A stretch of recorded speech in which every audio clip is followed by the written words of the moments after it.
I'm Amelia, 29, and I work as a graphic designer. My husband Mark and I live in a quiet suburb where the evenings smell like cut grass and the neighbors wave when you pass. Mark freelances in web development and handles projects for small businesses, which means he sets his own hours. We built a life that fits us, steady, calm, and creative. My parents, Evelyn and Richard, never liked that. They started criticizing my choices as soon as I graduated college. First, it was my job, because freelancing and contract design work didn't look as solid as a 9-to-5 office role. Then it was the house we rented, which they called too small and temporary. They always had something to pick apart, and it didn't stop when Mark proposed. When Mark and I announced our wedding plans, my parents dismissed the whole thing as a mistake. They said Mark was unreliable and hinted he wouldn't be able to provide for a family. They wanted us to postpone until we could afford a big formal ceremony. We decided on a simple backyard wedding with close friends instead. The day turned out beautiful, even though my parents kept their comments sharp and short during the reception. A year later, I found out I was pregnant. We told them over dinner at their house, hoping for at least a little excitement. Instead, Evelyn stared at me like I'd just confessed a crime. Richard asked if we had planned it. They called me too soft, too disorganized to handle a baby. Evelyn went so far as to predict I'd burn out in 6 months, and suggested that if things got hard, we could give the baby up for adoption. Mark took my hand that night as we drove home and promised that we'd raise our child with love and structure, no matter what anyone else said. He meant it, and I clung to that. Pregnancy wasn't easy. During the second trimester, I had complications that forced me to stay on bed rest for weeks. Doctor visits filled our calendar. Mark adjusted his projects so he could drive me to appointments. I kept up with my design clients from bed, sending drafts and proofs while propped up with pillows. Through all of it, my parents barely checked in. They told relatives they were letting me learn responsibility, like this was some lesson instead of their grandchild's life. Clara was born on a rainy night after a long labor. I remember the sound of the rain on the hospital windows more than anything else. She came out strong and healthy, a perfect little person who looked up at us with wide, dark eyes. Exhaustion settled into my bones, but it was the kind that feels earned. Evelyn and Richard visited the next day. Evelyn wrinkled her nose at the pale yellow nursery walls we'd chosen and said the color would warp a child's sense of calm. Richard laughed and joked about calling child services when he noticed a stack of unfolded blankets. The nurse gave him a sharp look, but he only smirked. The moment they left, Mark and I decided that visits would be scheduled and brief. Weeks passed. Friends dropped by to meet Clara and brought tiny clothes, rattles, and warm casseroles. They noticed my parents were absent from milestones like Clara's first smile and her first pediatric checkup. People asked where they were, and I didn't have a good answer beyond a shrug. As the months went on, I found a rhythm. I balanced client projects during Clara's naps, sending mock-ups to businesses that needed new logos or marketing designs. Mark picked up more freelance work too. Slowly, we began to prove every one of my parents' doubts wrong. By Clara's first spring, Mark's contracts had grown so steady that we were able to buy a modest house. No family loans, no co-signers, just our savings and the income we built together. We painted the walls soft blue and white, hung Clara's first finger paintings on the fridge, and planted a small garden out back. One night after Clara had fallen asleep, I sat on the porch with Mark and listened to the distant hum of traffic. We talked about how far we'd come from the couple my parents doubted. In that quiet moment, I made a promise to myself. I would build a home filled with warmth, patience, and love, the exact opposite of what my parents had predicted. Every choice since has been about protecting that peace. Clara's first birthday arrived with a sky so clear it looked painted. Mark and I decorated the backyard with string lights and paper lanterns, setting up a table covered in bright cupcakes and a small cake topped with a single candle. Friends from the neighborhood, a few of Mark's colleagues, and parents from Clara's playgroup filled the yard with chatter. I sent an invitation to my parents weeks earlier, hoping a milestone like this might thaw the distance between us. They arrived late, walking through the gate while everyone else gathered around the cake. Evelyn carried a huge bag wrapped in metallic paper, the kind that crinkled with every move. Richard balanced a bulky box with cartoon dinosaurs printed on it. They set the box down and unwrapped a toy that lit up in loud flashing colors and blasted siren noises. Clara startled at the sudden sound, pressing her face into my shoulder. Evelyn laughed and said it would toughen her up. Richard made a joke about us surviving year 1, like parenting was a dare we barely passed. I tried to keep the party moving. We sang, Clara smeared frosting on her cheeks, and our friends took photos. After the candles were out and the plates cleared, Evelyn started pointing out the sugar content of the cake and questioned Clara's diet. Her voice carried over the music. I thanked everyone for coming and quietly ended the visit. My parents left with stiff smiles, their loud toy still screeching from the corner until I switched it off. A week later, a major design contract landed in my inbox. A regional company wanted a full branding package, logos, website graphics, printed materials. It was the largest project I'd ever secured. The payment schedule meant I could take on fewer small jobs while focusing on this big one. Mark adjusted his workload too, cutting back on late-night freelance hours so we could balance Clara's care and my new schedule. With both of us working, we decided to enroll Clara in a nearby daycare 3 days a week. The program had a cozy setup, with bright rooms, small classes, and a gentle daily routine. Clara took to it right away, toddling toward the play area on the first day without hesitation. When my parents heard about daycare, Evelyn called it lazy parenting. She said I should quit work and stay home, that sending Clara out at her age was neglect. I explained the benefits, socialization, learning from other children, creative play, but she dismissed every word. Mark kept his voice calm and steady, repeating that this was the best choice for our family and Clara's development. Summer arrived, and we planned our first vacation as a family of 3. We rented a small cottage near the beach, a place with soft sand and gentle waves. Clara squealed as tiny crabs scuttled near the water's edge, her small feet chasing patterns in the foam. We built sandcastles, cooked simple meals in the cottage kitchen, and watched sunsets melt into the ocean. When we returned, Evelyn phoned to ask how we'd spent our time. I mentioned the beach trip, and she scolded me for wasting money on sand and photos, saying we should have saved every penny for real emergencies. I kept the call short. Not long after, Clara developed a persistent cough. A pediatrician diagnosed mild asthma and prescribed an inhaler. We adjusted her room to reduce dust and added an air filter. Mark and I made a schedule for regular checkups and kept notes on her breathing patterns. When I updated my parents, they brushed it off as overprotective nonsense, claiming every child coughed in summer. Meanwhile, our circle of support grew. The daycare parents formed a friendly network, swapping recipes and watching each other's kids during busy hours. Neighbors dropped by with fresh bread or invited us to backyard barbecues.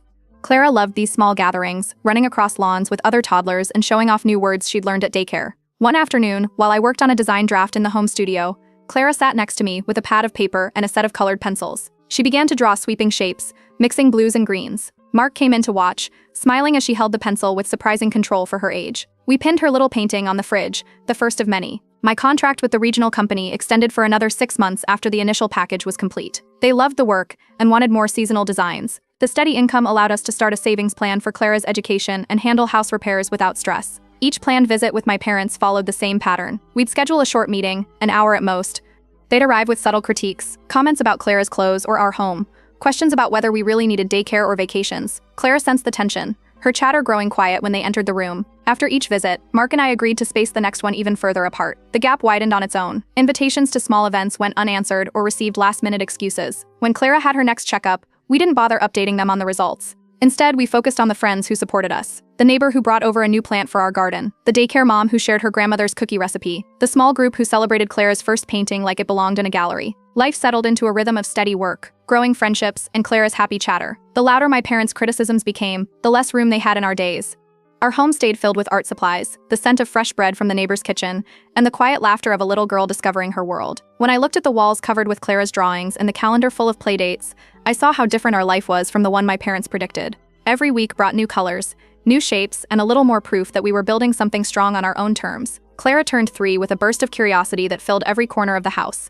She climbed onto stools to watch me draw, mixed colors in her small paint set, and carried a sketch pad almost everywhere. By summer, we enrolled her in a creative preschool, a short drive from home. The building smelled of fresh paper and wood blocks, and the classrooms buzzed with music and laughter. Clara walked in on her first day wearing a paint-splattered apron from our kitchen and joined a circle of children without hesitation. A week after classes began, the school administrator called me about an odd situation. Someone claiming to be Clara's grandmother had arrived with forms for a more academic program across town, saying she wanted to transfer her granddaughter immediately. The office refused since the paperwork listed only Mark and me as decision-makers. When I asked for details, the description of the visitor left no doubt it was Evelyn. I visited the school the next morning with Mark to confirm that no one but us could change Clara's enrollment. The staff documented everything and updated their files to block any attempt without our signatures. Autumn brought the first big family gathering since Clara's birthday. We joined Mark's relatives for a long table dinner in his cousin's backyard, string lights glowing above us. My parents accepted the invitation after weeks of silence. As we passed dishes and listened to music, Richard steered the conversation toward work and freelancing.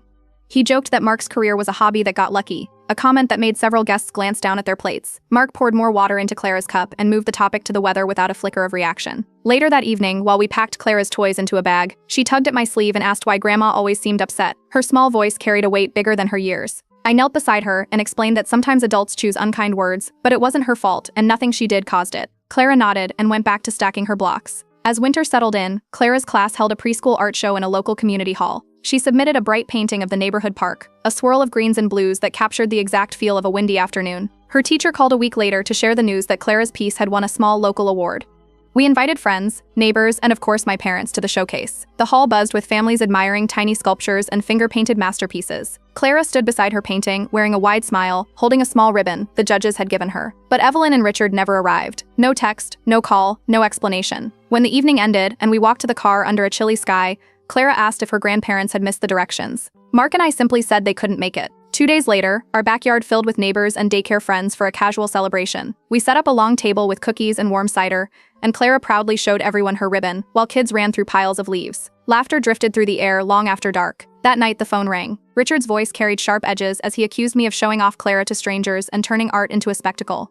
I kept the call short and ended it without argument. After that, I decided our contact would shrink to a single brief phone check-in each month. Nothing more. Mark agreed, and we stuck to it. While family ties thinned, our household thrived. Clara began prepping for kindergarten with excitement that spilled into every evening. She practiced writing her name with colored markers and lined up stuffed animals as pretend classmates. We visited the school she would attend the next year, a cheerful building with wide windows and a bright playground. Clara traced her fingers along the fence and said she wanted to learn everything. Around the same time, Mark landed a major contract with a design firm that specialized in eco-friendly projects. The job meant steady work for a year, and enough income to renovate our home studio. We cleared out a spare room, installed wide desks, and added shelves for Clara's growing art collection. Sawdust and the scent of fresh paint filled the house for weeks as workers hammered and sanded. When I mentioned the good news to my parents during the next short call, Evelyn's reaction was ice cold. She said money won't fix your lack of discipline, then changed the subject to the weather. I let the silence stretch until she ended the call. Clara noticed the changes too. During the next scheduled check-in, when I offered her the phone to say a quick hello, she shook her head and whispered that she didn't want to talk. The pattern repeated the following month. Each time I asked if she wanted to speak, she quietly declined and returned to her crayons or picture books. I stopped asking after a while. Life outside those strained calls moved fast. Clara's preschool hosted weekend art walks where families strolled between classrooms to see student projects. She guided us from display to display, pointing out collages and paper sculptures made by her friends. Neighbors dropped by with small gifts of craft supplies, and a local coffee shop asked if Clara's class would decorate a corner wall with seasonal art. On weekends, we visited the park or met with the friends we'd made through daycare.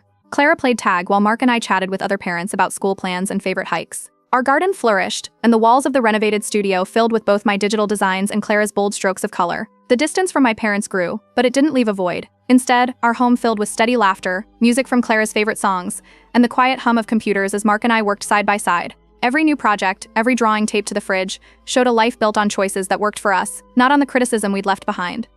When spring light streamed through the studio windows and Clara painted her next masterpiece, I realized how far we'd traveled from those early days of doubt. Each step, preschool milestones, new contracts, art ribbons, moved us forward while the voices of disapproval faded into the background, smaller and smaller with every passing month.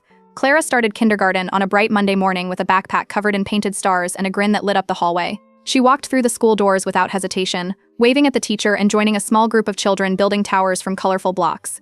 The classroom smelled of crayons and warm bread from the cafeteria, and her excitement set the tone for the week. On the second day, while I helped a parent volunteer set up a reading corner, the office staff called me with urgent voices. Evelyn and Richard had appeared in the lobby, asking questions about the curriculum and demanding to see Clara's teacher. They carried clipboards and spoke as if they were inspecting a business. The secretary explained that only Mark and I were on the emergency contact list and that unplanned visits weren't allowed. The principal met them at the door and escorted them out after a short exchange. By the time I arrived, they were already leaving the parking lot. That evening, I called to make our boundaries clear. I told them that school decisions were mine, and Mark's alone, and that any attempt to visit Clara without our knowledge would not be allowed. My parents offered no apology, only a curt acknowledgement before ending the conversation. A few days later, a delivery arrived at our doorstep, a sleek, expensive tablet packaged with a bright bow and a card signed "Love from Grandma and Grandpa." The note said it was for Clara's early education. Mark and I boxed it back up and returned it with a polite message thanking them but stating we didn't want Clara receiving electronics from anyone without our approval. Clara noticed the tension. One evening while arranging her pencils, she said she felt nervous when her grandparents showed up without warning. Her small voice carried more worry than any child her age should have. We reassured her that school was a safe place and that unannounced visits wouldn't happen again. Despite the disruption, Clara thrived. Her teacher sent notes home praising her for helping a shy classmate adjust to the new classroom. She shared crayons, explained games, and invited the quiet child to sit with her at lunch. These small acts of kindness earned her a mention during the school's morning announcements, which filled her with pride. Autumn brought the annual neighborhood art fair. I set up a small table for Clara's paintings, framed in simple wooden borders. Her colorful scenes of gardens, rivers, and animals caught people's attention quickly. By midday, every piece had sold, and Clara decided to donate the proceeds to a children's charity the school supported. Neighbors congratulated her and snapped pictures of her smiling behind the table. Later that week, Evelyn called to dismiss the entire event as childish, saying I was exploiting Clara's talent for attention. I kept the call short and focused on the positive memories of the fair instead of her remarks. As the first semester ended, Mark arranged for a family photo session in a nearby park. We wore simple clothes and soft colors while the photographer captured Clara running through piles of golden leaves. The photos came out warm and full of life, Clara's hair flying as she twirled and laughed. When I shared a framed picture with my parents, Richard commented that Clara looked too wild, as if joy were something to criticize. When December arrived, I planned a small winter gathering with close friends instead of a large family holiday. We decorated the house with white lights, baked cookies with neighbors, and set up a table where the kids could make paper snowflakes. Invitations went to the people who supported us throughout the year, friends from school, daycare families, and a few kind neighbors who had become like extended family. Before the gathering, Evelyn left a voicemail accusing me of stealing traditions and said we were freezing them out. I didn't respond. Our focus stayed on creating a warm evening for those who cared about us. The highlight of the season came when Clara performed a solo in the winter concert at her school. The auditorium filled with parents holding cameras and cups of hot cocoa. Clara stepped forward in a soft blue dress and sang her part with clear, steady notes that carried through the room. When the final chord ended, the audience rose in a standing ovation. Teachers smiled, friends cheered, and Clara's classmates clapped with excitement. After the concert, Mark and I walked home under a sky filled with tiny snowflakes. We talked quietly about the months behind us, the unexpected school visit, the returned tablet, the art fair, and the concert that capped it all. Every event confirmed what we already knew. Keeping a measured distance from my parents protected Clara's happiness and allowed our home to stay calm. The new year opened with a house full of Clara's artwork and laughter from friends who felt more like family than the relatives who kept their distance. Our world stayed bright and steady while the noise of criticism faded further into the background, replaced by the sound of Clara humming the melody from her winter solo as she sketched her next masterpiece. Spring arrived with longer days and a rush of green across the neighborhood. Clara, now settled into kindergarten, spent hours outside with classmates exploring science projects and nature walks. She came home with pockets full of tiny leaves and stories about measuring plant growth in the school garden. Her teachers often sent notes about how she encouraged other students to join group activities, guiding them with patience and enthusiasm. One Saturday morning, while I prepared breakfast, the phone rang. Evelyn's voice carried a sharp demand for weekly visits, saying grandparents had rights and we needed to let them see Clara more often. I ended the call after stating our schedule wouldn't change. To be certain, I checked with a family attorney later that week. The lawyer confirmed that in our state, grandparents had no automatic visitation rights when both parents agreed on boundaries. The answer brought clarity and a path forward. Clara continued to shine at school. Her class started a vegetable garden behind the playground, and she volunteered to help plant seedlings. Teachers reported she showed natural leadership, handing out small trowels, explaining watering steps, and making sure everyone had a turn. Photos from the day showed her grinning in a floppy sun hat, hands streaked with soil. Inspired by her excitement, Mark and I decided to upgrade our own backyard. Over 2 weekends, we cleared an unused corner, built raised beds for vegetables, and added a small play space with stepping stones. Neighbors stopped by to help, lending tools and extra soil. Clara loved watering the young plants each morning before school and naming every sprout as if it were a pet. A week after we finished the garden, a delivery truck pulled into our driveway with a giant boxed swing set addressed from Evelyn and Richard. The driver said it required assembly and a large space. We hadn't ordered it and hadn't been asked. I signed for the package and, after a quick photo for documentation, arranged for a pickup and return that same afternoon. A short note went back with it, polite and clear: we didn't accept unrequested deliveries. Clara's confidence kept growing. During a community picnic at the local park, she joined a group of kids in a small dance performance organized on the spot. She twirled and clapped to the music while neighbors gathered to watch. Applause filled the air as the children bowed together. The next day, a text arrived from Evelyn criticizing the event, saying Clara was becoming too common with neighborhood activities. I let the message sit unanswered. The spring teacher conference brought only positive words. Clara's teachers commended her empathy and creativity, calling her a natural storyteller who helped classmates with reading and art projects. They showed us a short story she had written and illustrated about a family of foxes who built a garden together. Soon after, Clara entered a regional art showcase with a small clay sculpture she crafted in her school's art club.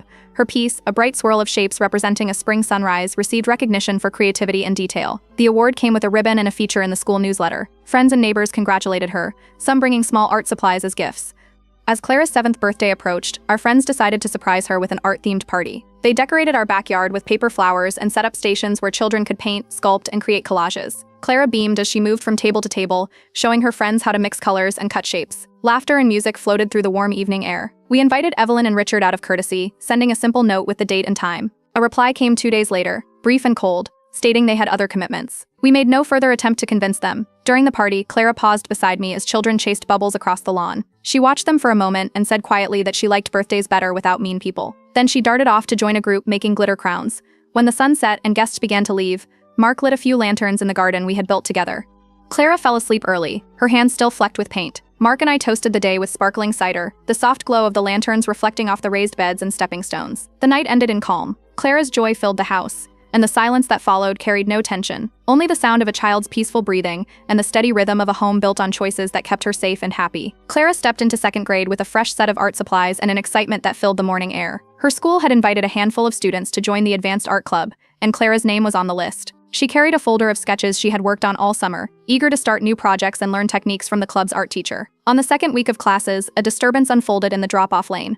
As Mark pulled the car to the curb, Evelyn appeared from between parked vehicles, waving and calling Clara's name. The sudden movement startled Clara and drew the attention of teachers on duty. Staff members quickly stepped in, guiding Clara into the building and asking Evelyn to leave. The principal contacted us within the hour to report what happened. Later that day, the principal met with Mark and me to reaffirm that only the guardians listed in the school's records could pick up Clara. The security procedures were reviewed, and staff assured us they would remain alert for any future attempts. That evening, we gathered around the kitchen table to explain everything to Clara. We talked about how the school keeps children safe, and how the staff will always protect her. Clara listened carefully, her small hands folded on the table, and nodded when we reminded her that she could always tell us if anything felt unusual. Despite the incident, Clara's focus stayed on her art. The Advanced Club announced a competition to design a mural for the community center's new reading room. Clara's idea, a vibrant wall of trees with books nestled in the branches, won first place. Over the next month, she spent afternoons painting with a team of students, while neighbors dropped by to watch the mural come alive in bright greens and blues. One morning, a thick envelope arrived in our mailbox. Inside was a handwritten letter in my mother's cursive. The words accused me of turning Clara against family and warned that we were teaching her to reject her own blood. The paper smelled faintly of my parents' house, a scent of old wood and heavy perfume. I placed the letter in a drawer and later sent a brief message, making it clear that unannounced visits and unwanted letters had to stop. We decided a short break from daily routines would help everyone recharge. Mark booked a weekend camping trip in a state park known for quiet trails and wide lakes. We pitched a small tent beneath tall pines, cooked simple meals over a fire, and watched stars brighten the night sky. Clara carried a sketch pad everywhere, drawing trees, rocks, and the rippling lake until her fingers smudged with charcoal. Back home, Clara talked nonstop about a new friend she met in art club, a girl who shared her love for bright colors and storytelling. They spent afternoons sketching side by side in the school courtyard, swapping ideas and planning future projects. It was the first time Clara had a close friend who matched her enthusiasm for art, and their laughter filled our home whenever she came over to paint. Soon whispers reached us from the neighborhood. A couple of parents quietly mentioned that Evelyn had been telling people Clara was spoiled, claiming we gave her too much praise and freedom.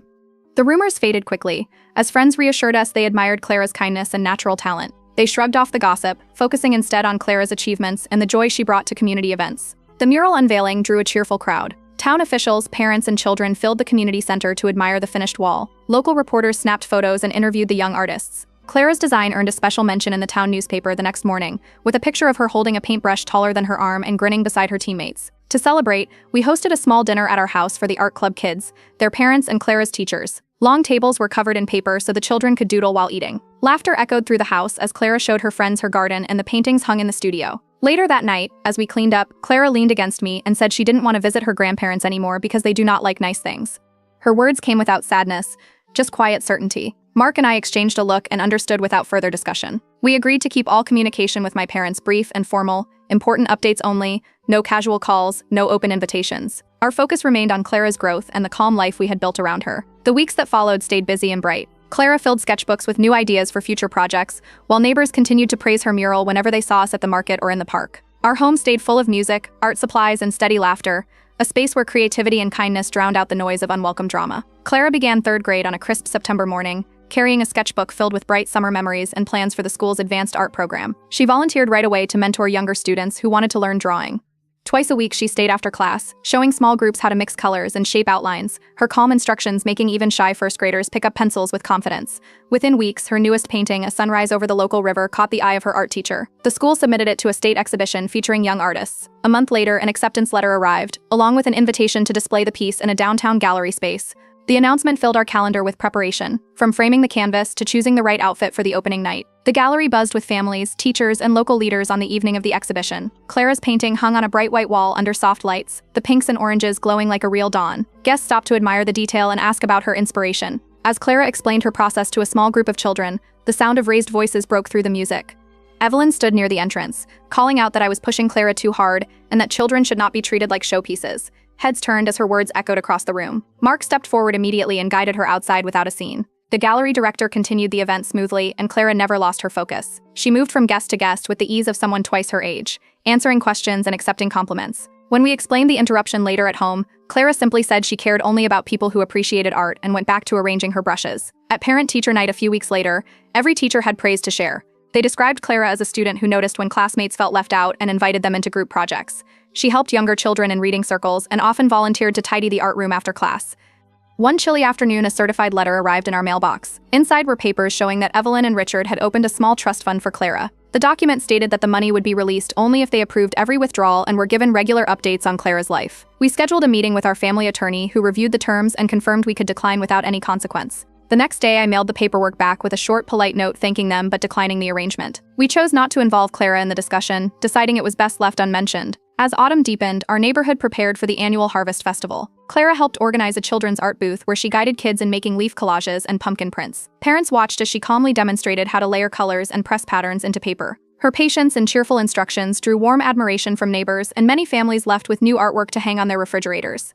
Later that month, Clara received the Young Creator Award at a district school assembly for her dedication to community art. The auditorium erupted in cheers as she accepted the certificate and a small engraved plaque. Teachers and classmates crowded around afterward to congratulate her, and local newspapers included a short article highlighting her contributions. Not long after, a call came late in the evening. Richard's voice carried through the speakerphone, urging us to arrange a holiday visit before it's too late. Mark responded firmly, explaining that our schedule for the season was set and any visits would remain limited and planned in advance. December arrived with cold winds and soft snow. Instead of a large gathering, we planned a quiet winter holiday at home. We invited Clara's best friend and her family, along with a few close neighbors who had supported us all year. The house glowed with warm lights and the scent of cinnamon.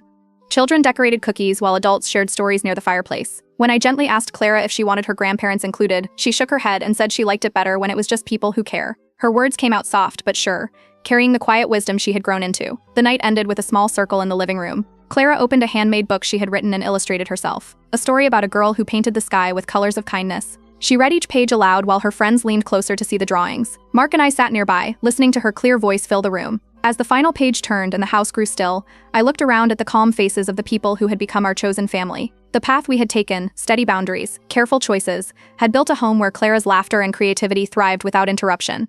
The snow fell softly outside while we sat together, a quiet ending to a year filled with growth, art, and the lasting comfort of a life protected from unnecessary chaos.